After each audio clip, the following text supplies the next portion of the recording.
I've taught a lot at like Common Ground, high school group. I've done some women's stuff. I've never actually done like a men's thing, and I really do. I have a burden on my heart. I want to teach at men's conferences like across the country. I want to go around and do it someday. So I'm excited to get to do this. I feel like I'm kind of becoming a man. I turned 30 this year. This weird thing happened. I don't know if this is common or not, but like as soon as I turned 30, I can't sleep through the night anymore without having to go pee. Like one time. Like I don't know what I had to get up one time and go pee. I think that's because I got old. I don't think as you get older you have to get up and do that. So I think it's like I don't know if it's a real thing or not, but I hit 30 and it's like it's 4 in the morning. Gotta get up and go pee real quick. Go back to bed. I don't know. I thought that was gonna be funnier than it was. Who I am. My name is Drew Miles. I'm a home pastor here at the church. I've been going to Foothills for 10 years. I am a businessman. I'm married for 10 years this year. I have a 10-year-old son, an 8-year-old son, a 5-year-old daughter, and a 3-year-old son, 4 kids. I started going to Foothills 11 Easters ago. I was a heathen in the worst way. I hated God. I wanted nothing to do with God. But somehow my girlfriend at the time, who is my wife now, was pregnant. She had talked me into coming to Foothills, and God got a hold of me. I don't know how to describe it. If you had told me 10 years ago that I'd be up here teaching and preaching and doing all the stuff I do, where I am now is nowhere where I wanted to be. I wanted it to be this like $1 million playboy, and like fast cars and big houses, and it's so different who I am now compared to what I wanted to be. And I'm so glad that I found God, because I know if I didn't have God, I wouldn't be married today. I wouldn't be a good father. I would just be a terrible, terrible person. And God is just so incredible. So that's a little about me. I don't want to go too much on my testimony. Other than God's good. We can all agree on that. I'm going to start off with a story because I like stories and I like to laugh, and I find they help me. Does anyone here go to the desert? Anyone here have dune buggies or anything? Anybody? Dune buggy desert? A little bit? Sam, a little bit? Dirt bikes? I grew up, I like to build things. I built boats. I built cars. I have a hot rod that's broken down on the side of the road right now. I got here late this morning. I go get it lunch. But when I was 18 years old, I built a swing axle dune buggy with a 1915 VW engine in the back of it, twin carburetors. Fun little car. It's a 2-seater. It's really light. It was a fun car. It wasn't like some crazy long travel, but for 18 years old, it was slick. And like everything I build, it kind of didn't run that great sometimes. And we were out in Gordon's Wells, and you guys know where Gordon's Wells is, right? The big dunes out there by Buttercup and going out through El Centro to Yuma. And we were on top of a valley. There's Test Hill you can see from the 8, and then there's another valley that's really steep hills in it. They're not as long, but they're really, really steep. I would say some of the steepest hills in the valley. We were in that valley on top of that hill. My wife, or my girlfriend and I, 18 years old, were sitting on top of this hill, and I don't know what we were doing. I don't know. Just hanging out. And everyone's laughing. Maybe I had to pee. I was just hanging out in the middle of the day. Come on. Perverts, man. Is that on video? Oh, that's great. So anyway, so I'm on top of this hill, and I get back in the dune buggy, and I turn the key, and it wouldn't start. It's flooded. Same makes my hot rod this morning. And it's flooded, so I'm like, dang it. Well, I got an idea. The buggy has cutting brakes. You guys know what cutting brakes are? Cutting brakes are you can pull, there's 2 levers in the middle. You pull the left one, it locks the left rear, lets the right rear go, and you whip the car around and pull the right one, vice versa, lock the tire, spin it. So I'm like, okay, well, I'm going to push you forward like 2 feet to the edge of this hill, Lauren. You're going to pull those cutting brakes. I'm going to get in this dune buggy. We're going to roll down this steep hill. I'm going to put it in first gear. We're going to start the car. It's going to bump start. We're going to go on our way, right? Great plan. Not so much. So literally, like, I get out of the buggy with my girlfriend in the car. I push her forward 1 foot, and the car just starts going. And I'm screaming, pull the brakes! Pull the brakes! And she's screaming, I am! She wasn't. She still swears she was, because if she would, the car would have stopped. And now we are in a moment of realization. If I don't do something, my girlfriend is going to roll and die. I mean, this is a totally stupid situation. I mean, this is a ridiculously huge hill. So now here I am, hands locked on the steering wheel outside of the car, keeping the car straight, running down this hill. And we're going 30, 35 miles per hour. I don't know how fast we're going. Fast enough to where I can feel the power tire start grabbing my foot. I can't run fast enough to stay next to this car, but I have to hold on to it. If I don't hold on to it, the car's going to flip, roll down the car hill. She's going to die, right? So I'm running, till it finally sucks me under and wraps me up, face first into the sand, runs me over head to toe. I mean, there was a shock, man. It could have taken my scalp off. I was so close to dying. And I was about 40 feet from the bottom of the hill. She goes flying down the hill, hits a pucker bush, launches up in the air. I remember, because I pulled my head out of the sand. I mean, it was a sight to be seen. I look up, I see her hit this pucker bush, flies, 6 feet up in the air, sideways, lands like this, bounces back, sitting up. She's just crying and screaming. People are coming from every which way. You ran that guy over, oh my gosh. And, I wasn't a Christian at the time, so I was pretty pissed because she didn't pull the brakes. Still swear she did. Get in the car, and I look at her, I said, you don't tell a single person about this. You guys, we had like 30 people in our camp. I didn't tell anybody. I had bruises that looked like paddle tires every 6 inches from my ankles to my head. Bruised. I was livid. I was walking. I didn't tell anybody what happened because I was so embarrassed because it was just a stupid thing. But really, I tell a story because there's times in your life when you're a man where you have to take control of a situation, right? Like if I didn't take control and I didn't sacrifice myself, if I didn't do that, my wife might not be here today. I'm not saying that she necessarily would have died, but it was a very scary situation. It was a stupid decision, but I had to take control. I had to hold on to that car, do everything I could, sacrifice myself, get run over by a car to make sure she was okay, right? That's what men need to do sometimes. We need to step up and take control in an instant, a moment. When times go wrong, it's our job to stand up. Problem is today, Christians all across America are sitting down and we're handing over our country, our children, our marriages, right? All over to the world. We're giving it to them. We're cowering. We've allowed ourselves to become second-class citizens. I mean, literally, if you're a male Christian in America, you might as well be Adolf Hitler, right? I mean, like, you're a bigot, you're a racist, you're terrible, you're the worst thing in the world, right? I mean, you could be a freaking dude wearing a dress and you're on the cover of ESPN, but if you're a Christian that has moral standards, you're a racist. It's ridiculous. It's so butt backwards. I'll use some good words here. Butt backwards. It's unbelievable, right? And that really should piss us off. I mean, you should be pissed off. But we should be pissed off, and every Christian man across this country should be as well. Since when is it okay for us to accept defeat? We have the creator of the universe inside of us, and we can do all things through him, right? And we got to stop rolling over. And that's really what I'm talking about today is that understanding what kind of God you have inside of you, right? I always talk about my God is great. My God does this. First, we're going to talk a little bit about what being a Christian is not, then we're going to get into that God. What Christian is being not. So everyone say this with me out loud. Okay, ready? I am weak. I'm ignorant. I'm a bigot. And I only believe in God because I need a crutch. How's that feel? Not good at all, right? But that's what the world thinks about you, right? Right? And that's pretty much what we allow them to think about us and say about us. Because no one's standing up for it. I mean, geez, we got a giant tangerine running against the spawn of Satan for president. Everyone's like, oh, I can't believe Donald Trump's running. Well, maybe if we would have done something about it and standing up and fighting for our country, we wouldn't have Donald Trump running. You know what I mean? We created the guy. You know, I'm not saying who I'm voting for, but it's just, everyone gets so upset. But, we need to step up. It's our fault for sitting in the back and letting the country be taken over by total heathens. Living in a state where you can do whatever the heck you want. I mean, they're legalizing pot. Pornography runs rampant. Gay marriage is rampant. We sit back and just I don't want to say anything because I don't want to be politically incorrect, because that's the worst thing in the world, to be politically incorrect. Doesn't feel good, right? That's how the world views us, and we've taken on that role. We stand by and let the world run things and are fearful to interject any opinion because we don't want to hurt someone's feelings, right?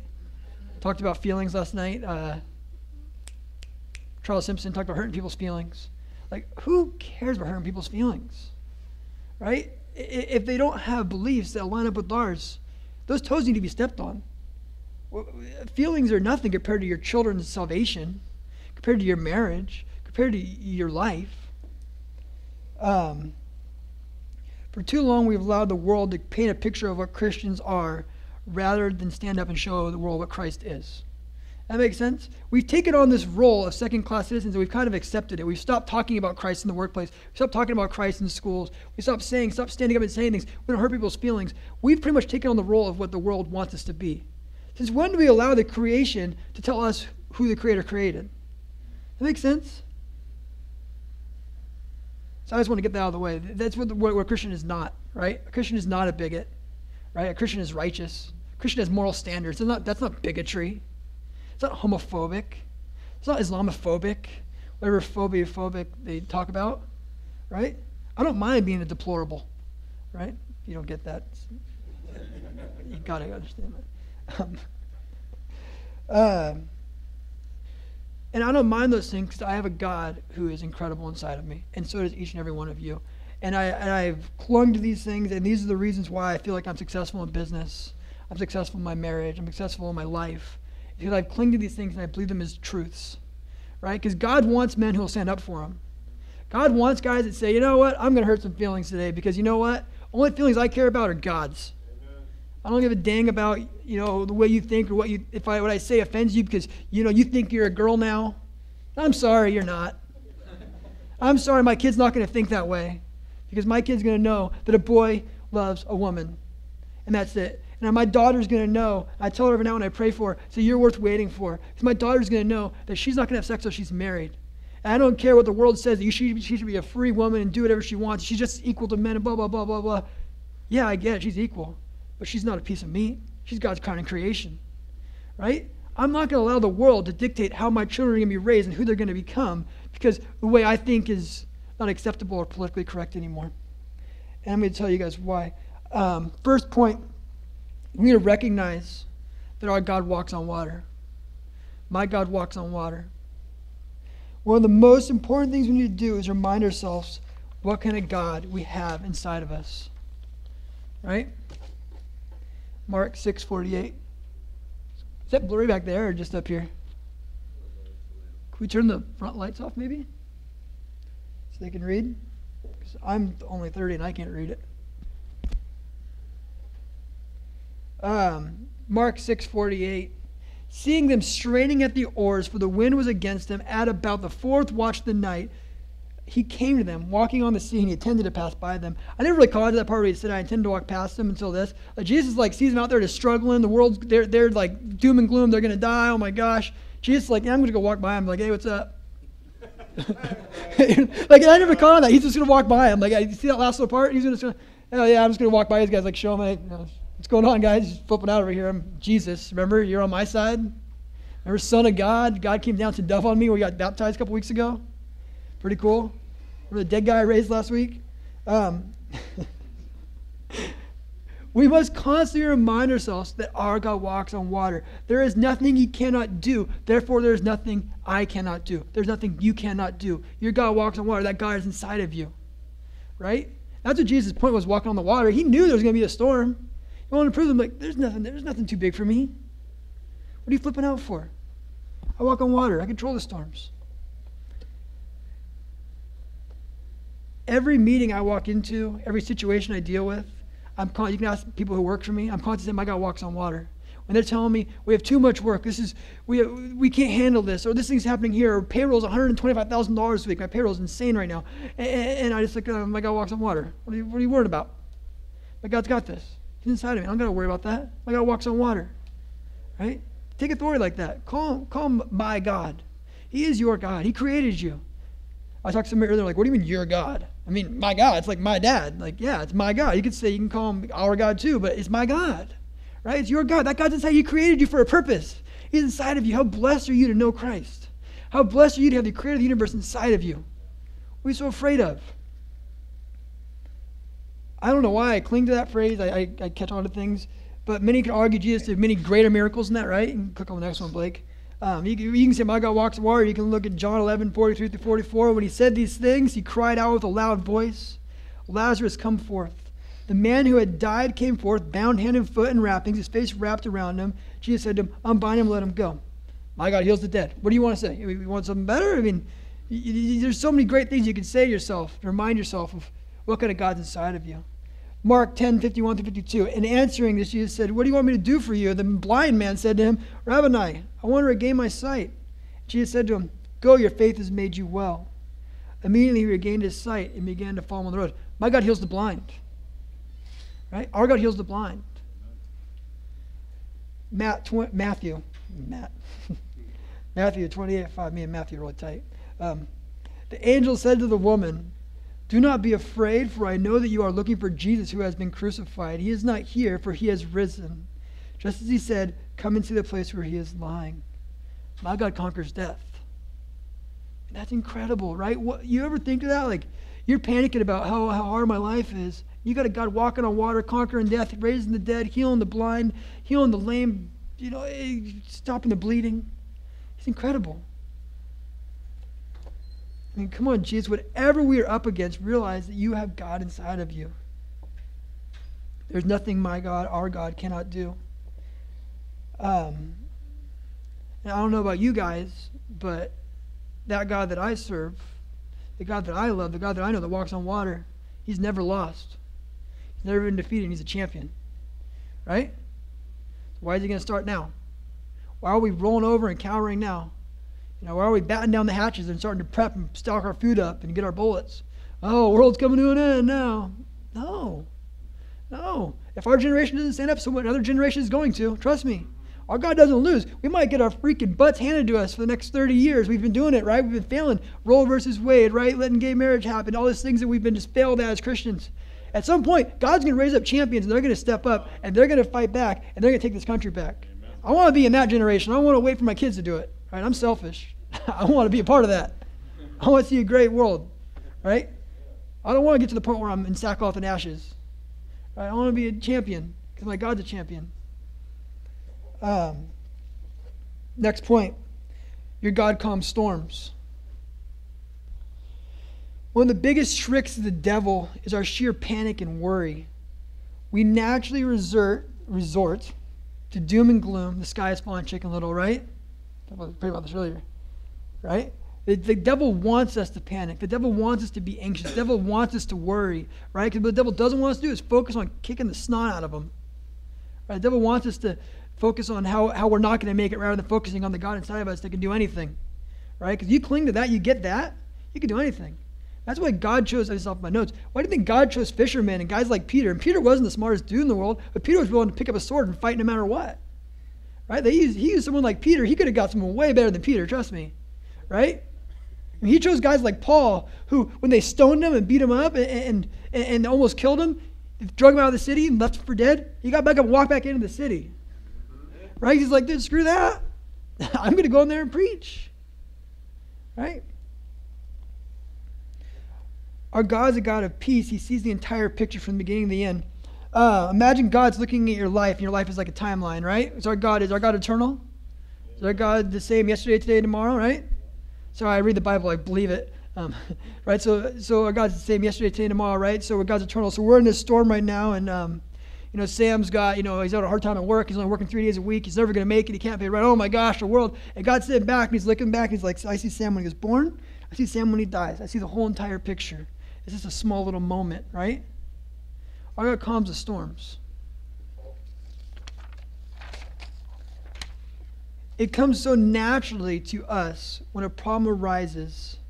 We instantly forget who is in control, whose side we are on. God knows what the outcome will be to the situation we are in. He will always stay by our side to the end.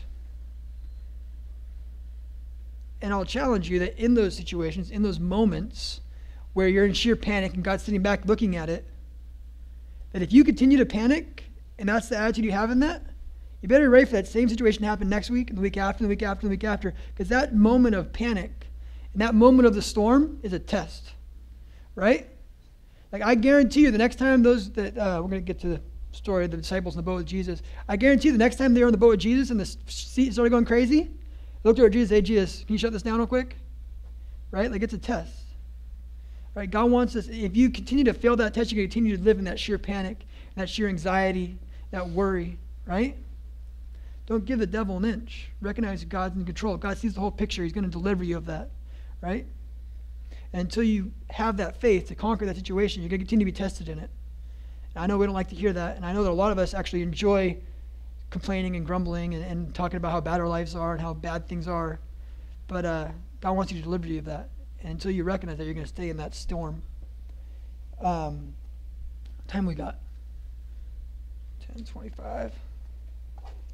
I have a story. I guess, I'll tell you the story from this morning. It's even better.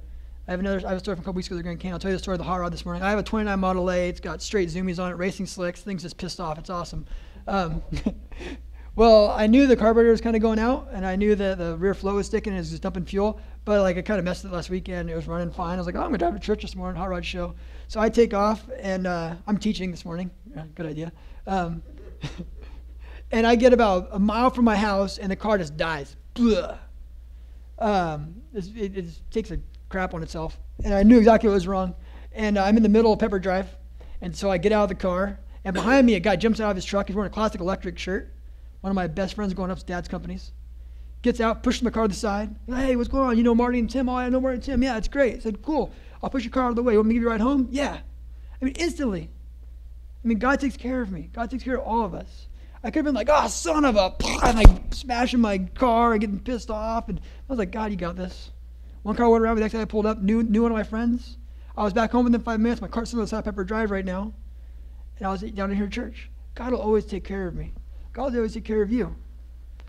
The way you act in those situations will be defining. And I tell you what, the more faithful you are now, the more faithful God will be later. that's why, I got another story a couple weeks ago. I was 70 miles from nowhere, the Grand Canyon, and I ended up getting my starter changed out for $100 from some random dude. Drove me to town and everything for $100. It was crazy. God will take care of you no matter what situation you're in. If you start panicking and flipping out, he can sit back and look at you do a temper tantrum. It's like when your kids flip out. When your kid flips out, you're like, yeah, I'm going to get you a sucker now. Good idea. No, you're like, smack him back then, get him in the truck. You're not going to sucker. Right? That's not on my notes. I don't hit my kids in the heads. Please don't tell the church. I don't abuse my children. I got good kids. They love me. They love Jesus. When we are in the midst of chaos, we have to remember who's in the boat with us, right? There's no reason to worry and flip out. Right? It's not going to solve anything, right? Make you look like an idiot. Make you look like an idiot to your kids and your wife. I tell you, when you start stepping up and being like, God's God, don't worry about it. Your kids will start looking at you differently. Your wife will look at you differently. Your employees look at you differently. Your friends will look at you differently. The people under you look at you differently. They'll see that faith and they'll cling to it. People cling to that kind of faith. Matthew 8:24-26. And behold, there arose a great storm on the sea, so the boat was being covered with the waves, but Jesus himself was asleep. And they came to him and woke him, saying, Save us, Lord, we are perishing. He said to them, What are you afraid, you men of little faith? Then he got up, rebuked the wind and the sea, and he became perfectly calm. Right? Jesus looks at you the same exact way. Something happens in your life and you start flipping out and you're throwing a temper tantrum and you're crazy and your world's ending and you're, oh my gosh, it's so terrible. Jesus is like, dude, I'm like right here. Like he's not even in the boat anymore. He's like right here. It's like, I'm inside of you. What are you flipping out for? Like, I got this. Let's figure it out. Instead of panicking, why don't we just focusing on me? Let's get through this thing, right? I'll pull a car, pick you up, bring you to your house. We'll get it done. Get to church and preach. Done. Yeah. Boom. Exactly. Tony's got it. You can teach this thing. Right? Don't want to panic. My last point, we had the walk on water, comes the storms. My last point is dirty Philistines. You guys will get a kick out of this one. Dirty Philistines. Like I said, I cling to things in the Bible. I take everything in the Bible as very literal. You should probably do it. You start doing that, your life starts changing. It's pretty cool. So I want to touch on something I think a lot of Christian men are lacking. And that's a set of balls. Actual cojones here, but I don't know. Mike Van Meter said balls at the men's retreat, so I figured I could say it now because Mike's higher than me, so I say balls. Right? Christian men are lacking a set of balls. And we really are. We're just rolling over. Why would we ever cower or fear the world? Our God has conquered death. He's defeated the devil. He created everyone we come up against. We have the Creator inside of us. Why should we fear creation? Think about that. Like, God created the guy you're afraid of. God created the guy you're afraid to talk about Jesus with. It's baffling. God created this world, right, for us to rule over. Right? Why are we afraid of creation? Why do we sit back and say, I don't want to say anything because I don't want to look ignorant. I don't want to say anything because I don't want to offend anybody. Gosh, goodness. I don't think anyone has grasped hold of this like David did. I think this is actually one of the biggest reasons why David was a man after God's own heart. Is that it right there? right? Like was David like the perfect dude? Was he like this like non-adulterous, like didn't think women are hot, like didn't do anything wrong kind of guy? He wasn't this perfect dude, right? He was adulterous. He made some bad decisions, did some stupid stuff, got a guy killed. But he's still a man after God's heart. Why? Because he knew that he had a God that could do anything. God wanted a leader like that knew that he could put 100% faith in the Lord. And he could do whatever he put his mind to, he could do through God. And he had a faith no matter what. When he's getting persecuted by Saul, he's fighting lions, fighting bears. Or right now when he fought against Goliath. And I love this verse just for the part in the bold. I say it all the time. My guys that work for me, I have 4 home pastors working for my office now. It's pretty cool. Got a lot of Christians in my office, a lot of Christians in my shop. And even I have 70 employees now. And they all know I'm Christian, and I teach in the same way, the same kind of tenacity. I speak to them, I lead them in that way, and I use this verse. 1 Samuel 17:26, and David spoke to the men who were standing by him, saying, what will be done for the man who kills the Philistine and takes the reproach from Israel? And he said this, and I love this. This little section right here is probably one of my favorite parts of the Bible.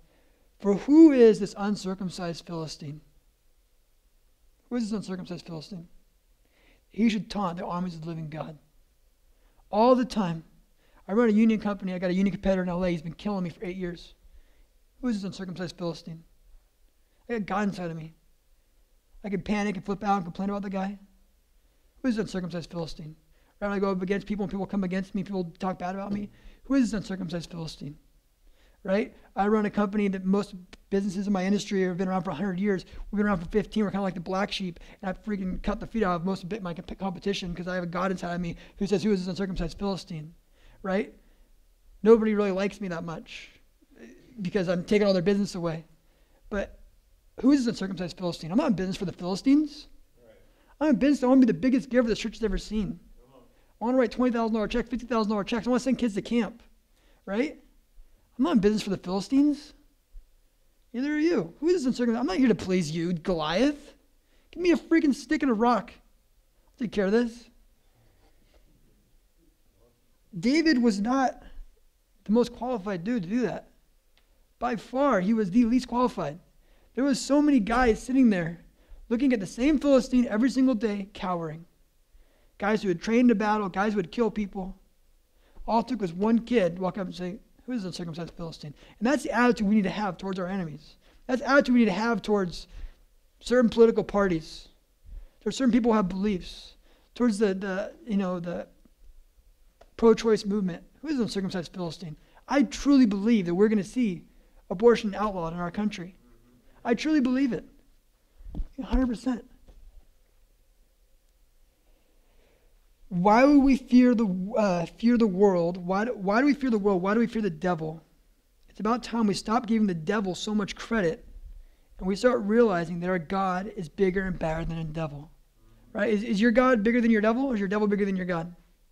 Your God's way bigger than your devil, right? Like, it's easy to say, but like, why don't we live a life like that? Our God is so much bigger than our devil. I don't want to say our devil, it's not like my devil, but you know what I'm saying? We treat him like that. We put him on this pillar like, oh no, here's the devil. He's going to win. He's really good at what he does. We stand back and fear hurting people's feelings. We stand back and worry about being PC when all the while the devil never takes a break. Recognize that. He's ruthless. He attacks our children, our marriages, our country. And we are nothing. We cower. Thousands of men, like I said, were capable of fighting Goliath, but it took one kid to stand up and do it. When I said the devil doesn't take a break, drive down the freeway right now, you'll see 10 billboards with half-naked chicks on them. You'll see a bunch of signs talking about buying pot. You'll see, we live in a state right now where pot's going to be legal like in 3 weeks, likely. I mean, I don't know, maybe it won't be, but, right? We see gay marriage running prevalent. The devil never takes a break. Put on TV. You can't even watch like Fox anymore without it being like porn. I mean, every single show on TV now is pornography. I mean, let alone you start watching Netflix or HBO. I mean, it's just like, it's crazy. The devil doesn't take a break. The devil's out to get your kids, ruin your marriages. I mean, he does not take a break at all. He's ruthless. He doesn't give two about you at all. He doesn't care what your life ends up like as long as you don't end up in heaven. The only thing he cares about. Why do we give him? Why do we care about his feelings? Why don't we step up and fight for God? The devil's not going to step back, right? I'd much rather be labeled a radical Christian than just another lukewarm Christian, right?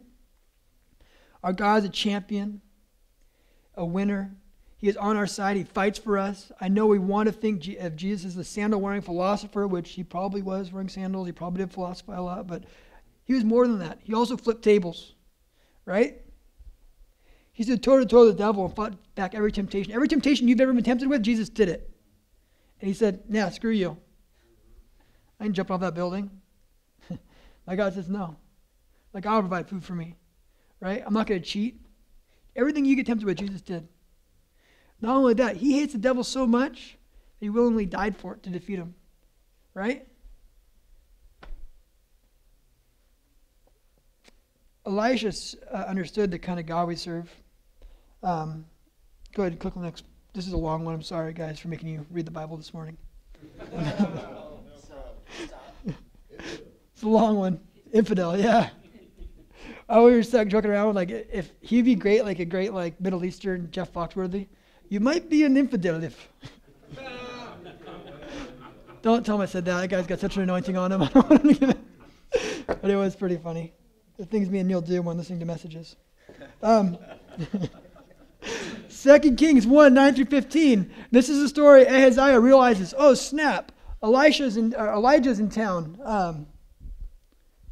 Let's go get him. Like, let's bring him into me. Bring him into me. I need Elijah here. And so King Ahaziah sends out his army. It says the king sent to him a captain of 50 with his 50. And he went up to him, so 51 dudes, I'm assuming, or 50. And behold, he was sitting on top of the hill, and he said to him, "Oh, man of God, the king says, come down." Elijah, probably the captain of 50, "If I am a man of God, let fire come down from heaven and consume you and your 50. Then fire came down from heaven and consumed him and his 50. Pretty harsh, right? You taking me in? You're God. You do what you want me to do. Serve God, not your king. So he again sent to him another captain of 50 with his 50. He said to him, "O man of God, thus says the king, come down with us quick." Elijah replied to them, "O man of God, let fire come down and consume you and your 50. Then fire came down and consumed him and his 50, killed another 50 guys. So now we have like 100 guys dead. Right? Barbecue. So he sent him again of a third 50 with his 50. When the third captain of 50 went up to him, he came up and bowed down before Elijah. And he begged him and said to him, "O man of God, let my life and the lives of these 50 servants of yours be precious in your sight." Behold, fire came down from heaven and consumed the first two captains of 50 with their 50s. Now let my life be precious in your sight. And the angel of the Lord said, "Go down with him, not be afraid of him."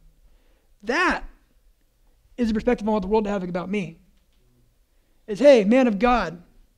Like, we should not be the tail. We should be the leaders. And God was saying, hey, I'm not going to send Elijah down there, because Elijah's a man of God. He goes on my terms, not on your terms, King Ahaziah.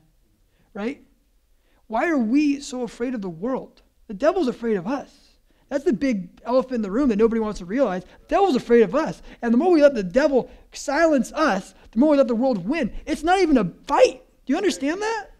Like, he's already been defeated. We're just rolling over and letting him have it. Does that make sense? Same thing.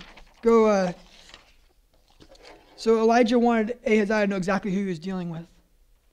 Right? Next one. So this is Elisha. Right now, Elijah has this passage. He's just went up to heaven in his little chariot. Passes mantle onto Elijah. Same day, he's like leaving. He just walks through now he's like just total bad A, right? Can I say bad A?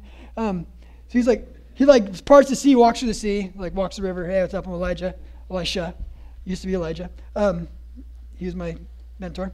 And then he's walking, 2 Kings 2, 23 through 24. Then he went up from there to Bethel, and he was going up by the way. Young lads came out from the city and mocked him and said to him, "Go up, you bald head. Go up, you bald head." Not really that big of a deal. I don't know. People call me skinny all the time. But when he looked behind him, he saw them. He cursed him in the name of the Lord, and 2 female bears came out of the woods and tore up 42 lads in their number. The guy's been like in charge for a day. He's already got bear strikes going on. I was calling my kids bear strike, fire strike. Now understand something. Elijah only succeeded Elijah that morning. People might read this and say it was a little bit harsh, right? 42 kids, 2 bears, come on. But Elijah doesn't have control of the bears. Who has control of the bears? God, right? I mean, God had to send those bears. You can't be like, hey, bear, do this. It's a freaking bear. They don't listen to anything. Try and kill them all the time. But God knew exactly what he was doing. He was letting everyone know without a doubt, this is my boy. He's a made man. You mess with him, you're going to get the bears. Right? You don't want the bears. Don't mess with them. All right? He's proving a point. Now, thank God we don't need to have bear strikes anymore. But maybe we should have that attitude when you walk into a business meeting, when you deal with something in your life. God's going to freaking call bears into here. You got a boss who's just being told jerk to you. You have employees who are being told jerks to you. You're dealing with situations in life. Man, my God can call down fire if he wants to right now. I'm not afraid of you. I'm not intimidated by you. You handle this. See, God is not a crutch. He is someone who, he is not someone to be ashamed of, to keep locked up inside the walls of his churches and homes. God wants to be flaunted and displayed in all that we do. Everything we do, God wants to be displayed. You might be like, that's crazy talk. Let me tell you right now, I've tripled the size. I took over my father's company 4 years ago, and we were doing like $3 million a year. We're about to do $9 million this year. I've tripled the size of that company on these principles right here, on giving it to God. There is not one meeting that I go into that I do not say I'm a Christian. I find a freaking way to mention it some way or another. Hey, by the way, I'm a Christian. Hey, by the way, I'm a pastor. Hey, by the way, I don't drink. Right? I want everyone to know who, with a capital W, they are dealing with and who they are presence of. Right? It's radically changed my life, my marriage, my business, my success, and I would never want to go back. I literally do. Like, I was in a meeting, this guy comes to my shop, and I'm going to do a shop tour with them. They own the largest duck manufacturing company on the West Coast up in LA, but they want to start buying duck in San Diego. And I'm walking through this meeting, and I start telling him, I'm a Christian, and I love to give. That's why I do all this stuff. I'm building this business. And then, no way. Yeah. He goes, oh, yeah, I'm a Christian too. Oh, really? He goes, yeah. And the owners of this company are huge philanthropists. They gave $500,000 away to charities last year. They're big Christians. Do you know who gets all that company's work now in San Diego without having to bid it? This guy. Right?